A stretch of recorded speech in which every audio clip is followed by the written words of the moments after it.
Hello everyone and welcome to Civil Staff. So this is the 13th lecture under which we are discussing the economy previous year questions asked by UPSC in the prelims examination. तो इस series के अंदर हम discuss कर रहे हैं सारे वो इकोनॉमी के क्वेश्चंस जो कि रेलेवेंट हैं, इंपॉर्टेंट हैं, 1995 से 2018 के बीच यूपीएससी द्वारा प्रीलिम्स एग्जाम में पूछे भी गए हैं। तो पहले 12 लेक्चर्स के अंदर हमने पहले 5 जो चैप्टर्स हैं जो आपके सामने हैं, introduction, growth and development, economic planning, inflation and business cycle, agriculture और फाइनेंशियल सिस्टम इन इंडिया के पहले 11 क्वेश्चंस, ये हमने पहले 12 लेक्चर्स के अंदर देख लिए हैं। अगर आपने वो लेक्चर्स नहीं देखे हैं तो मैं आपसे ये मेरी एडवाइस आपको रहेगी कि आप पहले वो लेक्चर्स को देखिए, ये 13th लेक्चर को देखने से पहले।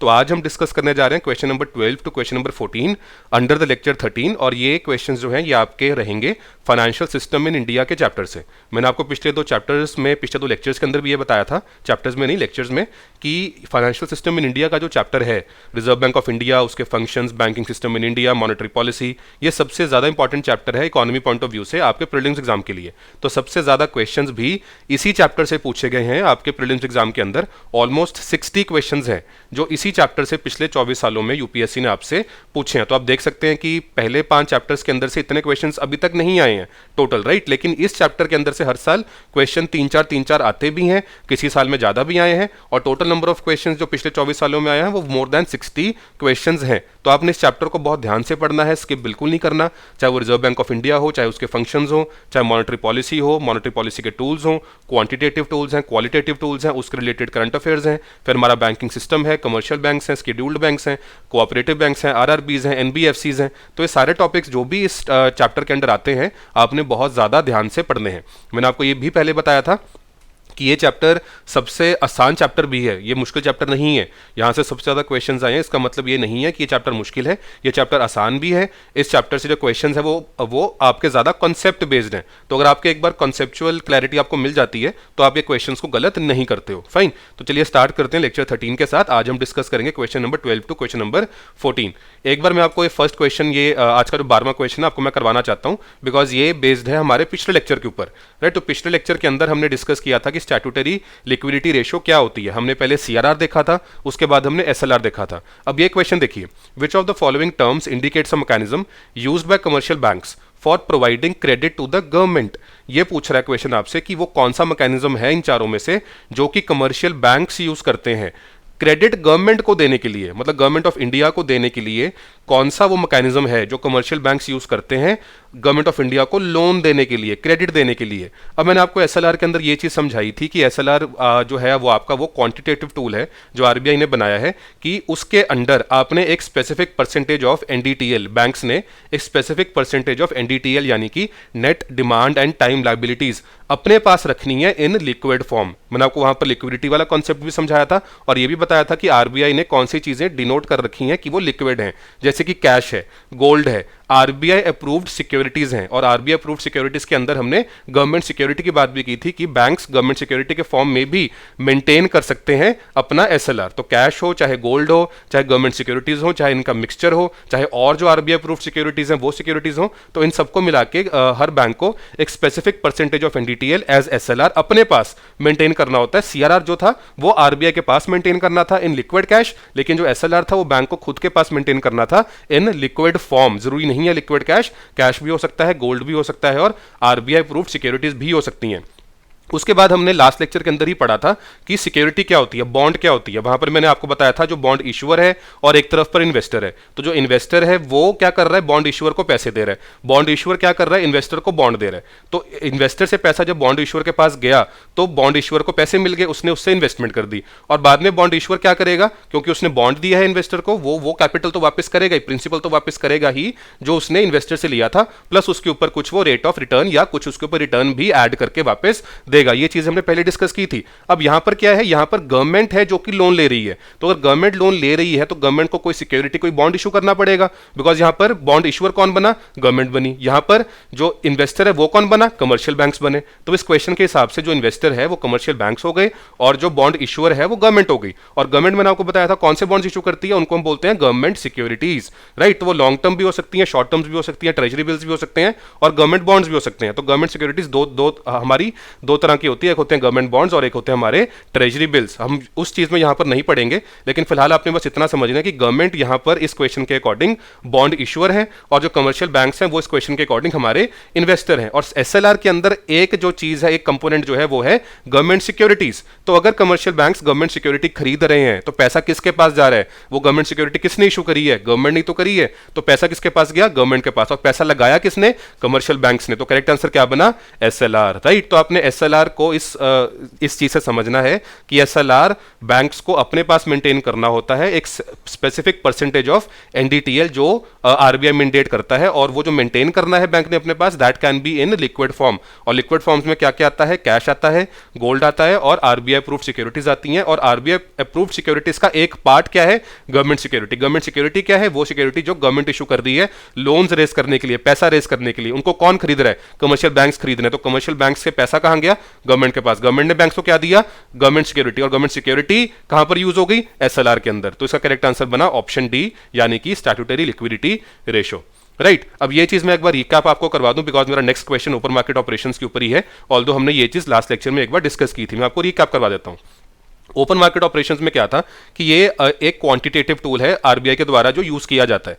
अब इसके अंदर क्या है कि आरबीआई या तो सेल करेगी गवर्नमेंट सिक्योरिटी या बाय करेगी गवर्नमेंट सिक्योरिटी। मैंने आपको ये चीज सिनेरियो के थ्रू समझाई थी कि अगर आरबीआई, आप सामने बैंक्स हो और मैं आरबीआई हूं, अगर मैं गवर्नमेंट सिक्योरिटी आपको सेल कर रहा हूं तो आप लोग मुझे पैसे दे रहे हो। अगर आप लोग मुझे पैसे दे रहे हो और मैं आपको गवर्नमेंट सिक्योरिटी दे रहा हूं, क्योंकि आप लोग मुझे पैसे दे रहे हो इसलिए मैं लिक्विडिटी जो इकोनॉमिक सिस्टम है या जो मनी सप्लाई है इकोनॉमी के अंदर, उसको मैं सक आउट कर रहा हूं, उसको मैं एब्जॉर्ब कर रहा हूं। अगर उल्टा हो रहा है, यानी कि अगर मैं आपको पैसे दे रहा हूं, मैं आपको पैसे दूंगा तो क्या होगा? आप मुझे गवर्नमेंट सिक्योरिटी दोगे। अगर आप मुझे गवर्नमेंट सिक्योरिटी दे रहे हो और मैं आपको पैसे दे रहा हूं, तो आपने मुझे गवर्नमेंट सिक्योरिटी दी, मैंने आपको पैसे दिए। क्योंकि मैंने आपको पैसे दिए तो मैंने क्या किया? लिक्विडिटी सिस्टम के अंदर बढ़ा दी, यानी कि मनी सप्लाई मैंने सिस्टम के अंदर बढ़ा दी। तो आरबीआई बाय भी कर सकता है सिक्योरिटीज, आरबीआई सेल भी कर सकता है securities, depending on its um कि उसने लिक्विडिटी को इंजेक्ट करना है या लिक्विडिटी को सिस्टम में से एब्जॉर्ब करना है। इसमें डिफरेंस क्या है एलएएफ, एमएसएफ और ओएमओ के अंदर? ये भी हमने लास्ट लेक्चर में देखा था कि जो एलएएफ है और एमएसएफ है, वहां पर तो जो आपकी गवर्नमेंट सिक्योरिटी है वो रीपर्चेज हो रही है। अगर आपको याद हो, रेपो रेट के अंदर क्या था कि अगर आरबीआई किसी बैंक को पैसे दे रहा है और वो बैंक सामने से आरबीआई के पास गवर्नमेंट सिक्योरिटी रख रहा है, तो पहले ही एग्री कर रहा है कि मैं इस डेट को, इस रेट के ऊपर वो गवर्नमेंट सिक्योरिटी जो मैंने आपके पास रखी है उसको वापस ले लूंगा। तो एलएएफ में या एमएसएफ के अंदर गवर्नमेंट सिक्योरिटी रीपर्चेज हो रही है। लेकिन ओपन मार्केट ऑपरेशंस के अंदर क्या हो रहा है? जो गवर्नमेंट सिक्योरिटी की बाइंग एंड सेलिंग हो रही है वो परमानेंट हो रही है, रीपर्चेज वाली चीज नहीं है। तो अगर मैं आपको, मैं एज आरबीआई आपको गवर्नमेंट सिक्योरिटी बेचता हूं तो गवर्नमेंट सिक्योरिटी आपकी हो जाती है। अगर आप एज बैंक्स मुझे गवर्नमेंट सिक्योरिटी बेचते हो तो गवर्नमेंट सिक्योरिटी आरबीआई की हो जाती है, वहां पर रीपर्चेज वाली कंडीशन नहीं है, राइट। तो अब यहां पर ये क्वेश्चन हम सॉल्व करते हैं, ओपन मार्केट ऑपरेशंस का ही ये काइंड ऑफ क्वेश्चन है, तो यहां पर आप इसको ध्यान से सॉल्व कीजिए। यूपीएससी ने आपसे क्वेश्चन 2012 में पूछा था, Which of the following measures which would result in increase in the money supply in the economy? अगर यहाँ पर increase in the money supply की जगह increase in liquidity भी होता तो भी सेम था, राइट। तो increase in money supply, increase in liquidity हमारे लिए एक ही चीज है, बिकॉज मनी सप्लाई अगर बढ़ती है तो लिक्विडिटी भी बढ़ती है। तो कौन से मेजर्स हैं 1 2 3 4 में से जो कि मनी सप्लाई इकोनॉमी के अंदर बढ़ा देंगे, राइट। पहला देखते हैं, purchase of government securities from the public by the central bank. तो आप लोग पब्लिक हो, मैं सेंट्रल बैंक हूं, मैं आपसे गवर्नमेंट सिक्योरिटीज परचेज कर रहा हूं। अगर मैं आपसे परचेज कर रहा हूं तो मैं आपको क्या दूंगा? पैसा दूंगा। अगर मैं आपको पैसा दूंगा तो मनी सप्लाई को मैं बढ़ा दूंगा, लिक्विडिटी को बढ़ा दूंगा। तो मतलब 1 हमारा आंसर के अंदर आना चाहिए। तो हमारी बी और डी ऑप्शन दोनों ही एलिमिनेट हो गई हैं सिर्फ फर्स्ट वाली स्टेटमेंट को चेक करके, राइट। तो अब हम जब हमने बी और डी को एलिमिनेट कर लिया, अब हमें क्या करना है? हमें सिर्फ थर्ड को चेक करना है, बिकॉज ए के अंदर 1 ओनली है और सी के अंदर 1 and 3। अब हम थर्ड को चेक करते हैं सीधा ही, ताकि हमारा क्वेश्चन जल्दी से सॉल्व हो। Borrowing by the government from the central bank. अब इसके अंदर क्या हो रहा है कि गवर्नमेंट बोरो कर रही है फ्रॉम द सेंट्रल बैंक। अब यहां पर क्या है कि सेंट्रल बैंक ने पैसा किसको दिया? गवर्नमेंट को। गवर्नमेंट ने सेंट्रल बैंक को क्या दिया? सिक्योरिटी। अगर गवर्नमेंट ने सेंट्रल बैंक को सिक्योरिटी दी और सेंट्रल बैंक ने गवर्नमेंट को पैसा दिया, तो पैसा गवर्नमेंट ने आगे खर्च भी किया। अगर गवर्नमेंट ने पैसा खर्च किया तो क्या हुआ? गवर्नमेंट ने मनी सप्लाई को बढ़ा दिया। अगेन तो हमारा आंसर क्या बना? सी, यानी कि 1 and 3, राइट। तो 1 और 4 जो स्टेटमेंट्स हैं बिल्कुल एक दूसरे की ऑपोजिट हैं। तो अगर आपने purchase of government securities from the public by central bank को सही कर दिया, तो obviously sale of government securities to the public by central bank हमारा गलत हो जाएगा। हम इसको 4 को एलिमिनेट भी कर सकते हैं। अगर 4 को एलिमिनेट करते हैं तो भी हमारे पास सीधा 2 ऑप्शंस बचती हैं, एक ए और एक सी, क्योंकि 4 हमारी 2 ऑप्शंस में है, बी में और डी में। तो इसको आपने ऐसे ध्यान से एलिमिनेशन के थ्रू सॉल्व कर देना है। चलिए आगे देखते हैं।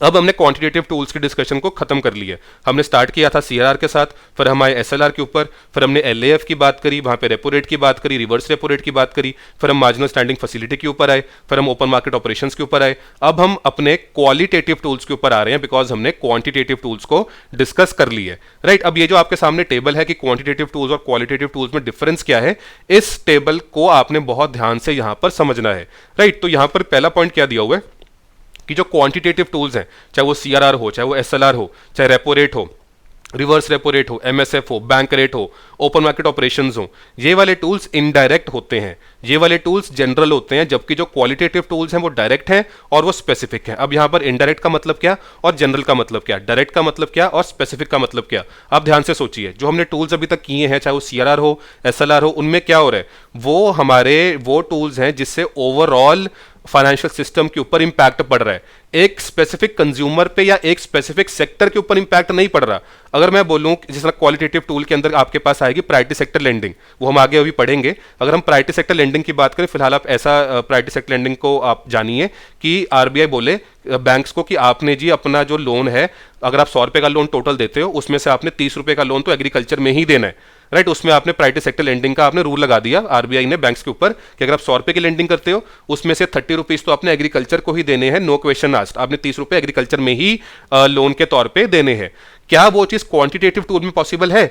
सीआरआर के थ्रू, एसएलआर के थ्रू, एमएसएफ के थ्रू, रेपो रेट के थ्रू, रिवर्स रेपो रेट के थ्रू नहीं। वहां तो ओवरऑल एक जनरल सा इंपैक्ट पड़ रहा है, राइट। उसके अंदर कोई एग्रीकल्चर सेक्टर के ऊपर, इंडस्ट्रियल सेक्टर के ऊपर, कोई स्पेसिफिक पॉपुलेशन के ऊपर इंपैक्ट नहीं हो रहा, उससे ओवरऑल इकोनॉमी के ऊपर इंपैक्ट हो रहा है। इसीलिए उन टूल्स को, क्वांटिटेटिव टूल्स को जनरल कहा गया है और इनडायरेक्ट कहा गया है। जनरल का मतलब ये ब्रॉड है, इनडायरेक्ट का मतलब ये डायरेक्टली किसी सेक्टर को, डायरेक्टली किसी पर्सन को इंपैक्ट नहीं कर रहे हैं।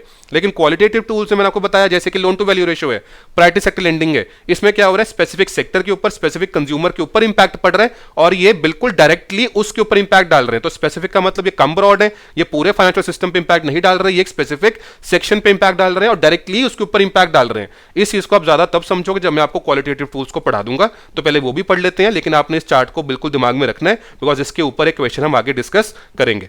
चलिए अब ये वाला क्वेश्चन आप डिस्कस कीजिए। क्वेश्चन नंबर 13 है ये और 1995 के अंदर आया था ये यूपीएससी में, अब भी ये रेलेवेंट है। Which one of the following is not an instrument of selective credit control? Selective का मतलब क्या?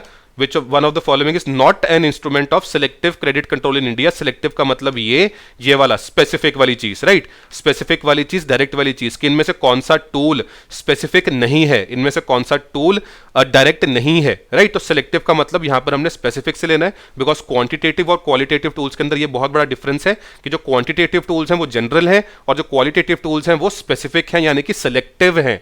वो स्पेसिफिक सेक्टर पे, स्पेसिफिक कंज्यूमर्स पे, specific section of the population पे क्रेडिट कंट्रोल को इंपैक्ट करते हैं, उनके क्रेडिट ऑफटेक को इंपैक्ट करते हैं। जैसे मैंने आपको पीएसएल का एग्जांपल दिया है, उसको हम ध्यान से अभी आगे भी और डिटेल में पढ़ेंगे। तो यहां पर हमारा क्या बना, सबसे पहला क्या है, रेगुलेशन ऑफ कंज्यूमर क्रेडिट। नहीं, ये तो गलत है बिकॉज ये तो स्पेसिफिक हुआ, ये तो सिलेक्टिव हुआ। बिकॉज आप अगर स्पेसिफिक सेक्टर के लिए कंज्यूमर क्रेडिट को रेगुलेट कर रहे हो तो आप उस स्पेसिफिक सेक्टर के ऊपर बहुत डायरेक्टली इंपैक्ट डाल रहे हो। एग्जांपल कि अगर मैं कार लोन्स को चीप कर दूं, राइट, अगर मैं कार लोन्स के एलटीवी को ऑल्टर कर दूं, तो वहां पर सीधा ही उस सेक्टर के अंदर या उन कंज्यूमर्स पे जो कि कार्स को खरीदना चाहते हैं एकदम इंपैक्ट पड़ेगा, right. Rationing of credit, PSL को हम रैशनिंग ऑफ क्रेडिट बोलते हैं। तो पीएसएल तो हमारा क्वालिटेटिव टूल है, राइट। तो क्वालिटेटिव टूल तो सिलेक्टिव क्रेडिट कंट्रोल टूल होता है और आपसे पूछा गया कि कौन सा नहीं है।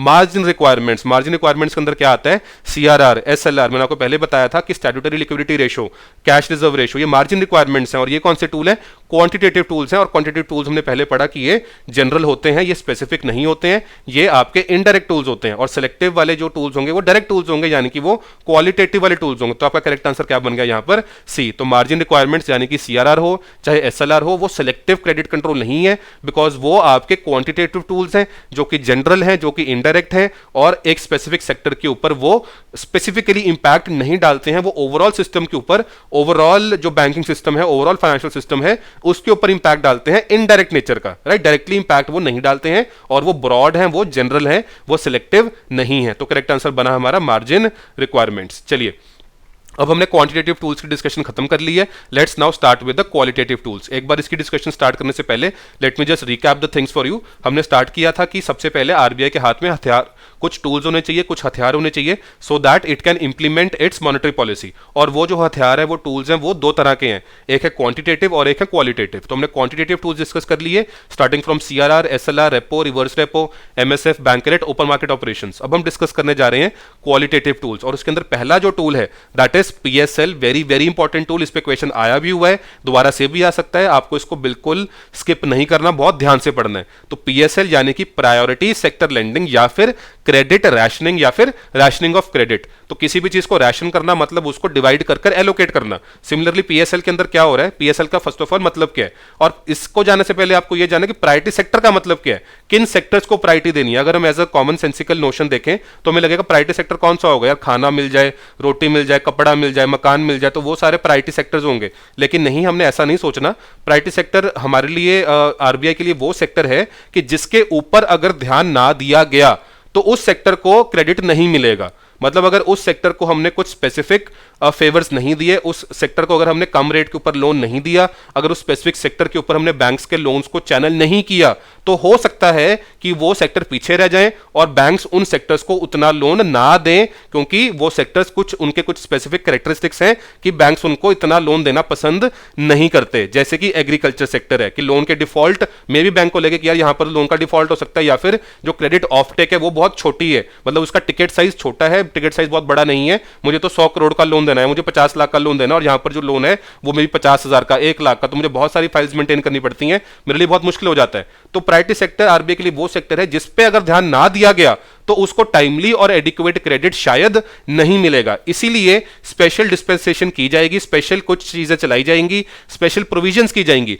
ताकि उस सेक्टर को बैंक्स लोन दे। तो आरबीआई के द्वारा कुछ गाइडलाइंस बनाई गई हैं, कुछ रूल्स बनाए गए हैं, जिसकी वजह से उन सेक्टर्स के अंदर बैंक्स को लोन देना ही पड़ता है, नो क्वेश्चन आस्क्ड, राइट। तो वो सेक्टर्स कौन से हैं, कैटेगरीज कौन सी इंक्लूडेड है प्राइवेट सेक्टर में? नंबर 1 है एग्रीकल्चर, नंबर 2 है micro and small enterprises, number 3 है एजुकेशन, नंबर 4 है हाउसिंग, और नंबर 5 है एक्सपोर्ट क्रेडिट। तो ये सारे ही सेक्टर्स किसी भी इकोनॉमी के लिए बहुत ज्यादा इंपॉर्टेंट है। एग्रीकल्चर तो सबसे ज्यादा इंपॉर्टेंट सेक्टर रहता है, बिकॉज वहीं से तो रॉ मटेरियल पैदा होता है। उसके बाद micro and small enterprises India में वहीं से बहुत ज्यादा इंप्लॉयमेंट जनरेट होती है, उनका एक्सपोर्ट पोटेंशियल भी बहुत ज्यादा है। फिर एजुकेशन सेक्टर बहुत इंपॉर्टेंट है, हाउसिंग सेक्टर बहुत इंपॉर्टेंट है, एक्सपोर्ट सेक्टर बहुत इंपॉर्टेंट है।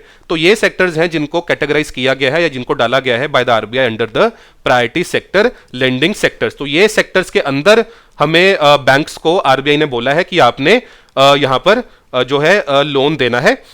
क्या देना है, कितना लोन देना है, इसके लिए क्या इस आरबीआई ने क्या चीज की है, उसने बैंक्स को 3 कैटेगरीज में बांट दिए।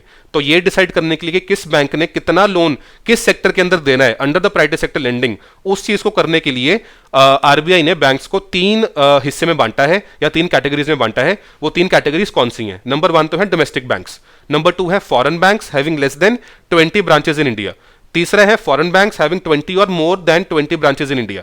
तो पहले तो बैंक्स हो गए डोमेस्टिक बैंक्स, मतलब वो फॉरेन बैंक्स नहीं है, वो डोमेस्टिक बैंक्स है, इंडिया के बैंक्स हैं।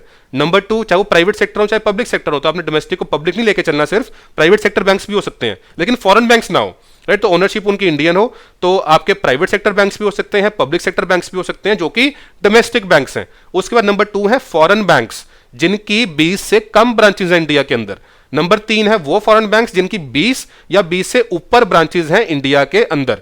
अब हमने यहां पर ये चीज देखनी है कि जो फर्स्ट कैटेगरी है यानी कि डोमेस्टिक बैंक्स, चाहे वो पब्लिक सेक्टर बैंक्स हो चाहे वो प्राइवेट सेक्टर बैंक्स हो, लेकिन वो डोमेस्टिक बैंक्स हैं, उनके लिए पीएसएल का टारगेट नंबर 1 क्या है?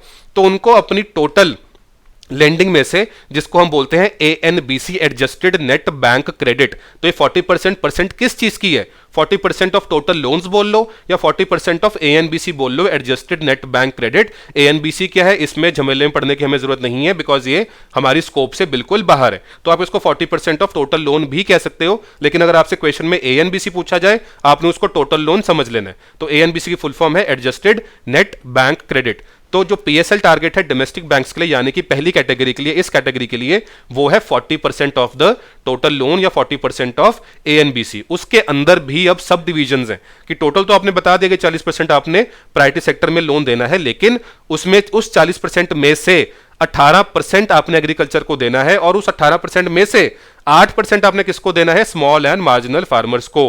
तो ये सब डिविजन्स भी आपने याद रखनी है, आपके परसेंटेजेस याद होनी चाहिए, आपको ये रट्टा लगाना है। तो टोटल प्राइवेट सेक्टर लोन है 40%, एग्रीकल्चर में है 18%, उसके अंदर 8% देना है स्मॉल एंड मार्जिनल फार्मर्स को। आप मुझे कमेंट सेक्शन में बताइए कि स्मॉल फार्मर्स कौन से हैं और मार्जिनल फार्मर्स कौन से हैं, कैसे लैंड साइज या लैंड ओनरशिप के बेसिस पे कितना लैंड एक फार्मर ओन करता है उसके बेसिस पे हमने स्मॉल फार्मर्स, मार्जिनल फार्मर्स और लार्ज फार्मर्स को कैटेगराइज किया हुआ है। मुझे कमेंट सेक्शन में बताइएगा कि स्मॉल फार्मर्स कौन से होते हैं और मार्जिनल फार्मर्स कौन से होते हैं। उसके बाद जो माइक्रो एंटरप्राइजेस हैं, क्योंकि हमने यहाँ कैटेगरी देखी थी माइक्रो एंड स्मॉल एंटरप्राइजेस, तो जो माइक्रो एंड स्मॉल एंटरप्राइजेस हैं उसको देना है 7.5%, वीकर सेक्शंस को देना है 10% और अदर्स को देना है 4.5%। तो हमने agriculture, micro and small enterprises, education, housing, export और अदर्स, ये वाली कैटेगरीज के अंदर हमने डिसाइड कर लिया कि टोटल 40%, एग्रीकल्चर को 18%, माइक्रो एंटरप्राइजेस को 7.5%, वीकर सेक्शंस को 10% और अदर्स को 4.5%, राइट। तो ये वैल्यूज आपने याद रखनी है। उसके बाद अगेन आपने मुझे कमेंट सेक्शन में बताना है कि जो फॉरेन बैंक्स हैं जिनकी या तो 20 ब्रांचेस से कम ब्रांचेस हैं या जिनकी 20 या 20 से अधिक ब्रांचेस हैं, उनके पीएसएल टारगेट्स क्या हैं। तो आपने ये चीज मुझे कमेंट सेक्शन में बतानी है। मैंने आपको डोमेस्टिक बैंक्स का बता दिया, तो फॉरेन बैंक्स चाहे वो उनकी ब्रांचेस 20 से कम हो या उनकी ब्रांचेस 20 या 20 से ज्यादा हो, उनके लिए पीएसएल टारगेट कितना मैंडेट किया है रिजर्व बैंक ऑफ इंडिया ने, मुझे कमेंट सेक्शन में कमेंट करके बताइएगा। अब यहां पर एक इंपॉर्टेंट क्वेश्चन खड़ा होता है कि ठीक है, आरबीआई ने टारगेट तो बना दिया कि डोमेस्टिक बैंक्स ने 40% ऑफ देयर टोटल लोन्स या 40% ऑफ ए एंड बीसी जो क्रेडिट है वो पीएसएल के अंदर डालना है। लेकिन अगर वो बैंक उस टारगेट को मीट नहीं कर पाता तो क्या होगा? क्या आरबीआई उसका लाइसेंस छीन लेगी? क्या आरबीआई वहां पे जाके छापा मारेगी? क्या होगा? इस केस के अंदर हमारे पास दो केसेस बनते हैं, दो सेक्शंस में डिवाइडेड है। नंबर 1, जो डोमेस्टिक बैंक्स हैं और जो फॉरेन बैंक्स हैं जिनकी 20 या 20 से अधिक ब्रांचेस हैं, उनके लिए क्या होगा? जो भी उनका शॉर्टफॉल है कि सपोज कीजिए उन्होंने 100 रुपया टोटल पीएसएल में डालना था, उनसे 40 रुपया ही डाला गया, 60 रुपए उनके बच गए। तो जो 60 रुपए बचे, that will now be deposited into the RIDF, that is rural infrastructure development fund. और आरआईडीएफ एक इंपॉर्टेंट फंड है, आपको वैसे भी आरआईडीएफ के बारे में कुछ पॉइंट्स पता होने चाहिए कि ये नाबार्ड के अंडर आता है। नाबार्ड क्या है? National bank for agriculture and rural development. तो ये पैसा कहां यूज होगा? ये रूरल इंफ्रास्ट्रक्चर के डेवलपमेंट में यूज हो जाएगा। अल्टीमेटली कहीं ना कहीं वो पीएसएल के अंदर ही चला गया, राइट। तो पीएसएल का जो एग्जैक्ट टारगेट था 40% डोमेस्टिक बैंक्स के लिए, उनका अगर नहीं मीट होता और फॉरेन बैंक्स जिनकी 20 या 20 से ज्यादा ब्रांचेस हैं उनका नहीं मीट होता, तो जितना भी शॉर्टफॉल वाला पैसा है that will go into RIDF यानी कि rural infrastructure development fund which is managed by NABARD.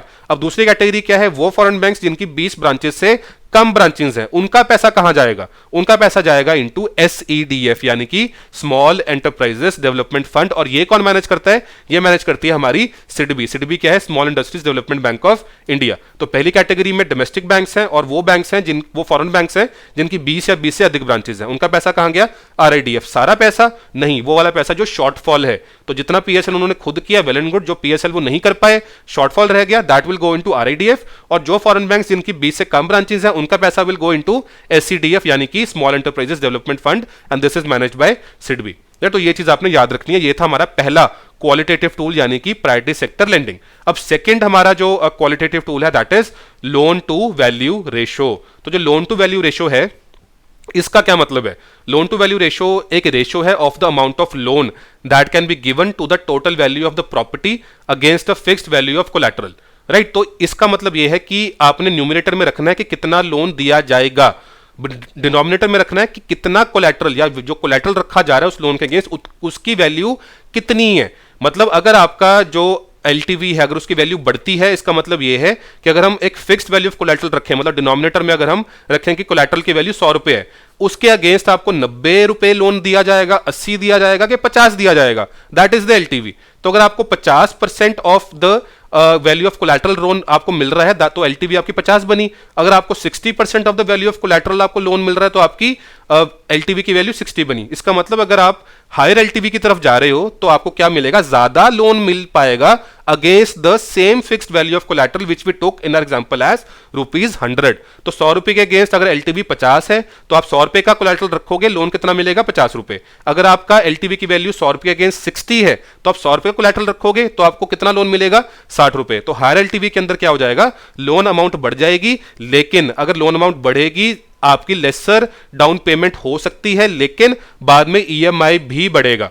अगर आपको ज्यादा लोन मिल रहा है तो आपको जो इनिशियली पेमेंट करनी पड़ रही है, डाउन पेमेंट, वो कम करनी पड़ रही है, लेकिन बाद में ईएमआई भी तो इंक्रीज करेगी बिकॉज आपने ज्यादा लोन लिया है। तो आपको ये भी दिमाग में रखना है कि लोन आपने ज्यादा जरूर उठा लिया, लेकिन आपकी डाउन पेमेंट कम जरूर हो गई, लेकिन डाउन पेमेंट कम होने के साथ जो बाद में ईएमआईज बनी वो ज्यादा बनेंगी बिकॉज आपने लोन टोटल जो उठाया है वो ज्यादा उठाया है। लोअर एलटीवी के अंदर क्या होगा कि आपको ज्यादा अपफ्रंट पेमेंट करनी पड़ेगी, ज्यादा डाउन पेमेंट करनी पड़ेगी, और आपका बाद में जो ईएमआईज हैं वो कम बनेंगी बिकॉज आपको टोटल लोन कम मिल रहा है। अब इसके अंदर आप देखिए कि अगर आरबीआई एलटीवी को बढ़ा देती है तो क्या होगा, क्योंकि अब आपको ज्यादा लोन मिल रहा है। हम एग्जांपल लेते हैं कार लोन का कि अगर जो मेरा कार लोन है वो उसकी एलटीवी पहले 50 थी, अब उसकी एलटीवी 80 हो गई है। अब उसकी अगर एलटीवी 80 हो गई है तो मुझे 80% of the value of collateral loan मिल रहा है। अगर मुझे 80% ऑफ द कोलैटरल या the total value of property loan मुझे मिल रहा है, मतलब मुझे डाउन पेमेंट बहुत ज्यादा कम करनी पड़ेगी। मतलब I can now afford a car which I could not afford earlier. लेकिन साथ में कैच क्या है कि मैंने एक बार तो कार घर में ले आया, लेकिन उसके बाद मुझे जो ईएमआईज पे करनी पड़ेंगी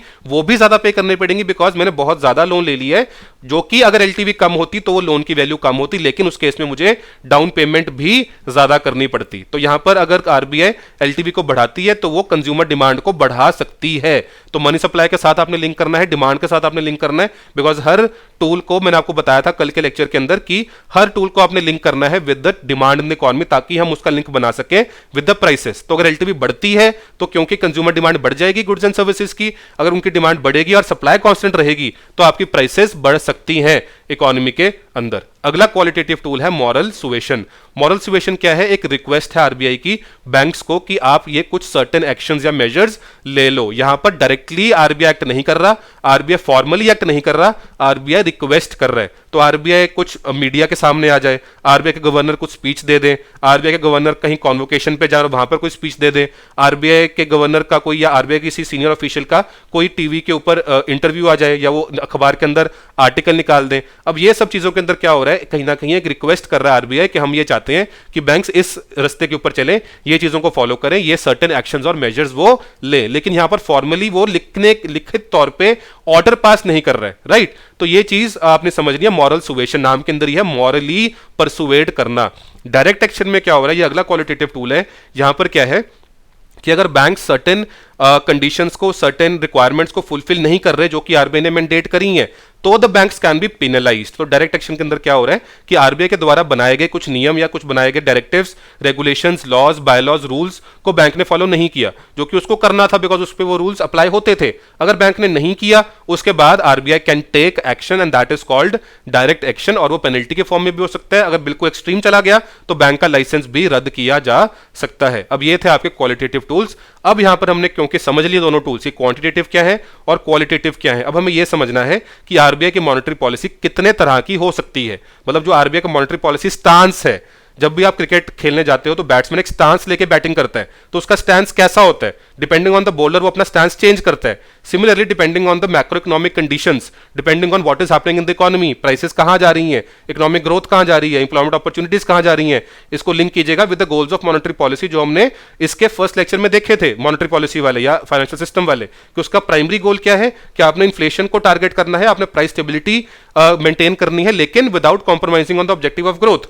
तो वो पहले आरबीआई स्टडी करेगा कि इकोनॉमी के अंदर क्या चल रहा है भाई, ग्रोथ कहां जा रही है, इन्फ्लेशन कहां जा रही है, इंप्लॉयमेंट कैसे जनरेट हो रही है, फॉरेन एक्सचेंज रिजर्व्स कैसे हैं हमारे, उन सब चीजों के बेसिस पर आरबीआई एक स्टांस लेगा। वो स्टांस कौन से हो सकते हैं, वो अकोमोडेटिव स्टांस हो सकता है, वो कॉन्ट्रैक्शनरी स्टांस हो सकता है, और वो न्यूट्रल स्टांस हो सकता है। तो इसको हम बोलेंगे अकोमोडेटिव मॉनेटरी पॉलिसी या फिर एक्सपेंशनरी या फिर चीप मनी पॉलिसी। आपको यह भी दिमाग में रखना है, अकोमोडेटिव, एक्सपेंशनरी, चीप एक ही बात है। कॉन्ट्रैक्शनरी मॉनेटरी पॉलिसी या टाइट मनी पॉलिसी एक ही बात है, या फिर डियर मनी पॉलिसी। तो कॉन्ट्रैक्शनरी, कॉन्ट्रैक्शनरी, डियर और टाइट एक ही बात है। उसके बाद न्यूट्रल स्टांस ऑफ आरबीआई। सबसे पहले देखते हैं अकोमोडेटिव मॉनेटरी पॉलिसी या फिर एक्सपेंशनरी मॉनेटरी पॉलिसी या फिर चीप मनी पॉलिसी। अब चीप मनी का मतलब ये नहीं कि सस्ता मनी, सस्ता मनी का मतलब ये कि भाई जो आपको पैसा मिल रहा है इकोनॉमी के अंदर वो सस्ते रेट के ऊपर मिल रहा है, राइट। तो इस सस्ते रेट पे मिलना क्या कि जो रेट ऑफ इंटरेस्ट है जिस पे लोन्स मिल रहे हैं वो रेट ऑफ इंटरेस्ट कम है, राइट। तो ये कब होगा, जब आरबीआई क्या करेगी, मनी सप्लाई को इकोनॉमी के अंदर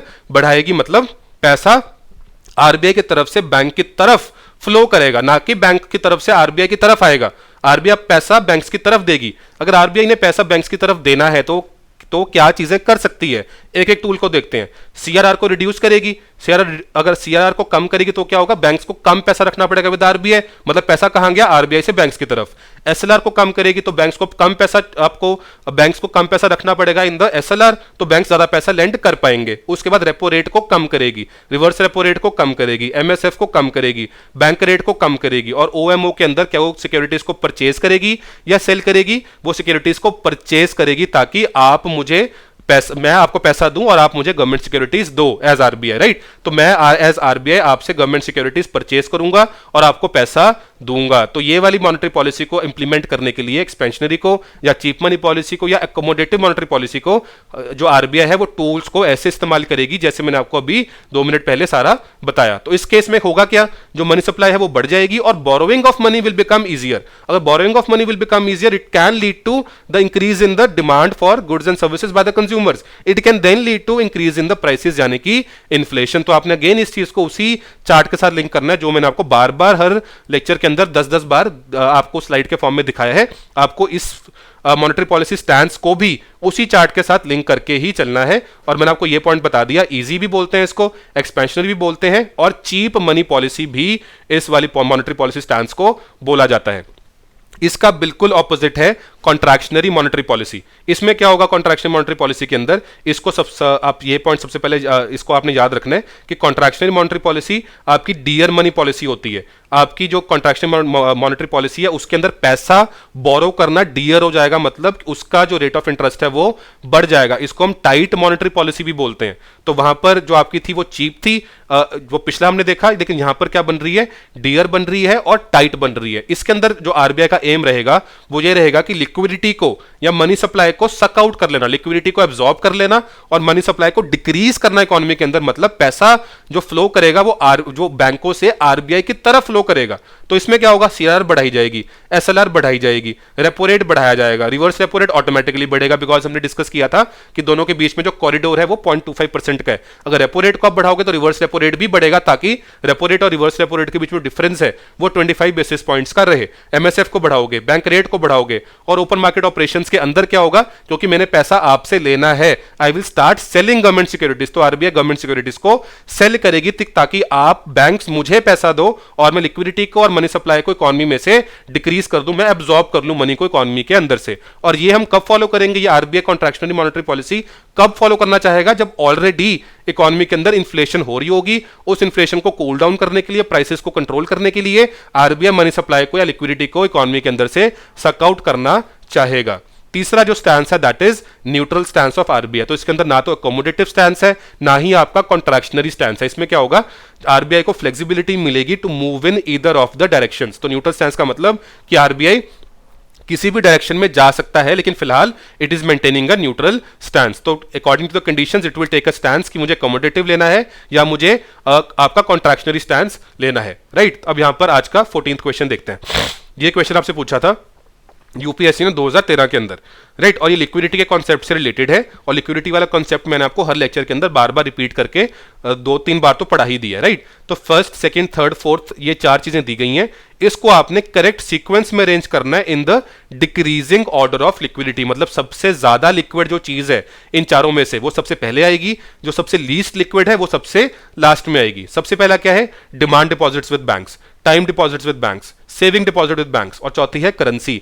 मैंने आपको ये एग्जांपल दिया था कि जो मेरी जेब में पैसा है और ये मेरे सामने पीसी है जिसमें मैं पढ़ा रहा हूं, कौन सा ज्यादा लिक्विड है, दोनों ही लिक्विड है, लेकिन कौन सा ज्यादा लिक्विड है, हार्ड करेंसी जो कि मेरी जेब के अंदर है वो ज्यादा लिक्विड है। मैंने आपको लिक्विडिटी की डेफिनेशन ये बताई थी कि कोई भी असेट या कोई भी चीज को आपने कितना लिक्विड है, अगर ये जानना हो तो आपको ये चीज मेजर करनी पड़ेगी कि how easily that asset can be converted into currency या hard cash without loss of time and value. तो without loss of time and value वाली चीज बहुत ज्यादा इंपॉर्टेंट है, क्योंकि हर असेट को आप कन्वर्ट तो कर ही सकते हो पैसे के अंदर, लेकिन आप लॉस ऑफ टाइम खाओगे या आप लॉस ऑफ वैल्यू का आपको नुकसान झेलना पड़ेगा। तो यहां पर देखिए चारों में से सबसे ज्यादा लिक्विड कौन सा हुआ, ऑब्वियसली करेंसी। कोई करेंसी तो ऑलरेडी कैश है, उससे जो मर्जी खरीदो आप, तो सबसे ज्यादा लिक्विड क्या होना चाहिए, 4 यानी कि करेंसी। अब आपने ऑलरेडी 2 ऑप्शंस को एलिमिनेट कर लिया, ए और सी। आपके पास ऑप्शंस क्या बची, बी और डी, बिकॉज दोनों के अंदर जो 4 है वो सबसे पहले आ रहा है।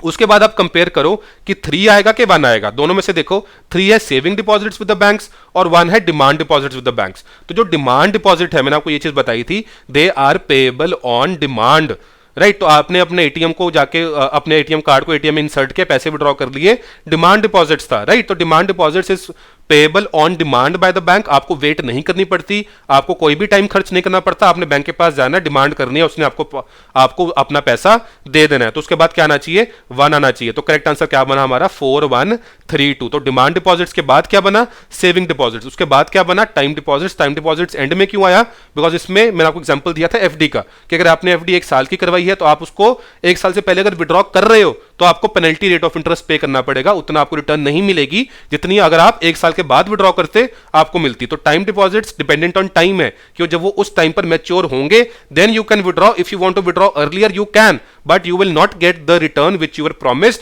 अगर आप उतना टाइम तक उस डिपॉजिट को बैंक के अंदर रखते। तो यहां पर हमारा आंसर बना 4132, राइट। तो ये थे हमारे आज के क्वेश्चंस। इसके साथ हमने क्वांटिटेटिव टूल्स और क्वालिटेटिव टूल्स की डिस्कशन को खत्म कर लिए। अब नेक्स्ट लेक्चर के अंदर we'll start with the RBI and its functions. तो हमने मॉनेटरी पॉलिसी वाला फंक्शन तो यहां पे स्टडी कर लिया, लेकिन आरबीआई के सिर्फ मॉनेटरी पॉलिसी बनाना और उसको इंप्लीमेंट करना फंक्शन नहीं है, आरबीआई के और भी कई सारे फंक्शंस हैं। तो रिजर्व बैंक ऑफ इंडिया क्या है, किस एक्ट के अंडर बना, कब नेशनलाइज हुआ, उसके कौन से फंक्शंस हैं, उस टॉपिक को हम अगले आने वाले क्वेश्चंस के अंदर उठाएंगे। Thank you so much and happy learning.